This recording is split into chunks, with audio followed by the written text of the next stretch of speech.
Morning everyone. मैं आज आपको जिब्रेलिंक्स के बारे में बताऊंगी। फर्स्टली हम इसकी इंट्रोडक्शन के बारे में पता करते हैं। देखिए, जिब्रेलिंक्स क्या होते हैं? ये वीक एसिडिक हॉर्मोन्स होते हैं। Weak acidic hormones. Weak acidic hormones का मतलब क्या होता है कि वो सोल्यूशन में जो है H पॉजिटिव आयंस कम रिलीज करते हैं। ओके, और ये क्या होते हैं? जैसा कि आपको पता ही है, ये क्या है? ग्रोथ हार्मोन, जो कि प्लांट्स में पाए जाते हैं। ओके, अब जिब्रेलिंस जो है, इनका जो स्ट्रक्चर होता है बेसिकली, इसमें एक जिबेन रिंग होती है। जिबेन रिंग स्ट्रक्चर होता है ये क्या होता है? टेट्रासाइक्लिक स्ट्रक्चर होता है जिबेन का। ओके, टेट्रासाइक्लिक मतलब कि 4 रिंग स्ट्रक्चर आपस में जुड़ के एक और स्ट्रक्चर बना रहे हैं, जिसका नेम है यहाँ पे जिबेन रिंग स्ट्रक्चर। ओके, इसमें इसके स्ट्रक्चर में बेसिकली क्या है? 3 जो रिंग्स हैं, 3 रिंग स्ट्रक्चर कौन से हैं हमारे यहाँ पे? साइक्लोहेक्सेन वाले मतलब कि 6 कार्बन वाले हमारे 3 रिंग स्ट्रक्चर जो है जिबेन का स्ट्रक्चर बना रहे हैं। अब इसमें से एक जो रिंग स्ट्रक्चर है वो हमारा साइक्लोपेंटेन का होता है, जिसमें 5 कार्बन होते हैं।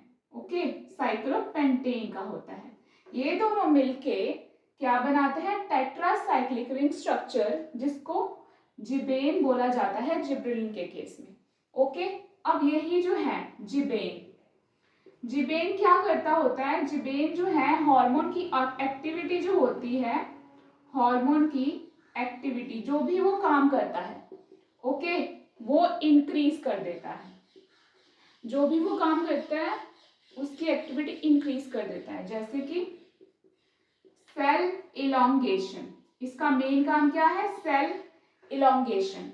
कोई भी इंटैक्ट प्लांट है, कोई भी एक लिविंग प्लांट है जो कि अपनी नॉर्मल एनवायरनमेंट में ग्रो कर रहा है, इंटैक्ट प्लांट है, उसकी ग्रोथ में ये हेल्प करेगा।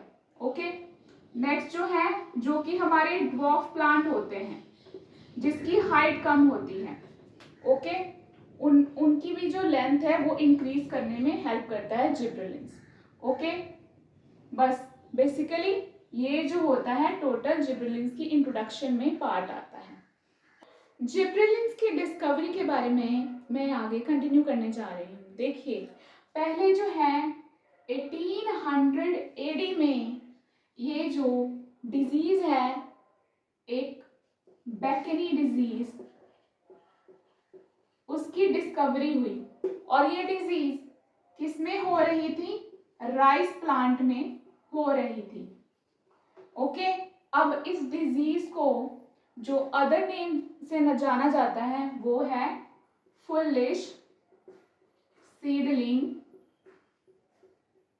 डिजीज। ओके,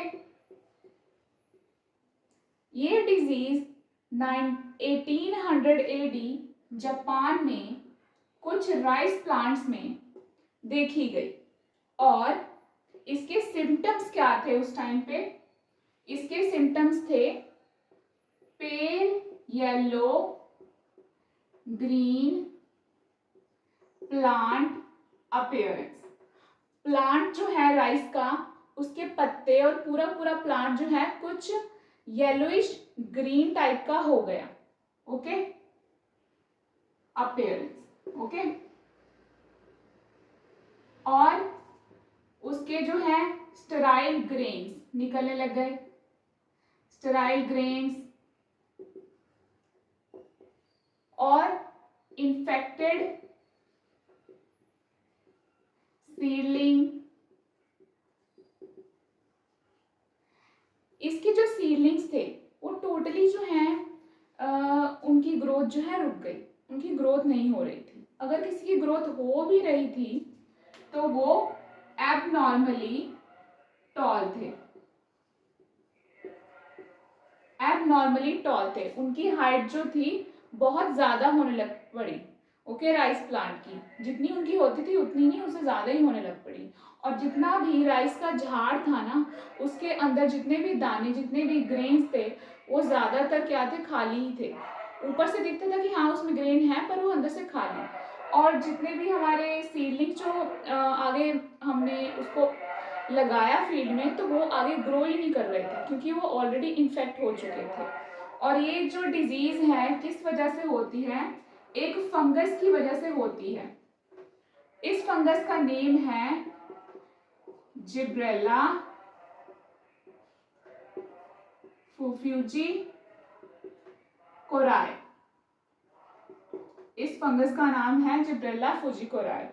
ये फंगस जो है फुली सीलिंग डिजीज या फिर बेकनी डिजीज के लिए रिस्पॉन्सिबल होता है, जो कि राइस प्लांट में देखा जाता है।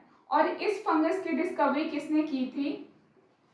1918 में हॉरी एंड 1926 में हमारे मेन साइंटिस्ट कुरोसावा ने की थी। ओके, इसकी डिस्कवरी तक का काम हो गया। अब नेक्स्ट देखिए, सिम्टम्स के अकॉर्डिंग उन्होंने बता दिया कि हाँ कि इस फंगस की वजह से ये डिजीज होती है। अब उसके बाद कुरोसावा ने क्या किया, जिसका पूरा नाम है इची कुरोसावा, इन्होंने क्या किया, उसका जो एक्सट्रैक्ट है, जो भी एक्सट्रैक्ट था उसका फंगस का, जो कि इन्फेक्टेड प्लांट में उनको मिला, एक्सट्रैक्ट ऑफ फंगस, ओके, जो कि इन्फेक्टेड प्लांट में उनको मिला, उन्होंने किसको ट्रीट करवाया, एक हेल्दी राइस प्लांट को, हेल्दी राइस प्लांट को उन्होंने इसके साथ ट्रीट करवाया। फिर उन्होंने देखा कि इस पे भी जो है इन्फेक्शन स्टार्ट हो गई है। It infected that healthy plant, okay. उन्होंने हेल्दी प्लांट को क्या किया, इन्फेक्ट कर दिया। तो इससे जो पता लगा इन्हें कि ये जो है ये डिजीज कॉज कर रहा है, यही जो फंगस है यही डिजीज कॉज कर रहा है, ओके। फिर अब नेक्स्ट साइंटिस्ट आए हमारे यबूटा। यबूटा 1938 में इन्होंने डिस्कवरी की, किसकी डिस्कवरी की, इन्होंने जिब्रेलिन्स की डिस्कवरी की। मेन नाम इन्होंने दिया कि ये जो ग्रोथ हार्मोन है हमारा मेन, इसी को जो है ये इन्फ्लुएंस कर दे रहा है, इसीलिए जो है किसी भी राइस प्लांट की एबनॉर्मल हाइट जो है वो बढ़ रही है। उन्होंने यही बताया, ओके, कि ये डायरेक्टली जो है जिब्रेलिन्स जो है रिलीज कर रहा है, इसकी वजह से जो है एबनॉर्मल ग्रोथ देखी जा रही है राइस प्लांट की। अब इन्होंने क्या किया, क्रिस्टलाइन फॉर्म इन्होंने क्या की, आइसोलेट की, किसकी, जिब्रेलिन्स की, ओके। अब नेक्स्ट देखिए, फिर आए, ये जितना भी हुआ था, ये जितनी भी डिस्कवरी हुई थी, ये आफ्टर सेकेंड वर्ल्ड वॉर जो था हमारा, उसके बाद ही जो इनका वर्क जो है टोटल साइंटिस्ट का आगे आया, सामने आया, ओके। अब नेक्स्ट साइंटिस्ट आए हमारे ब्रेन एटल।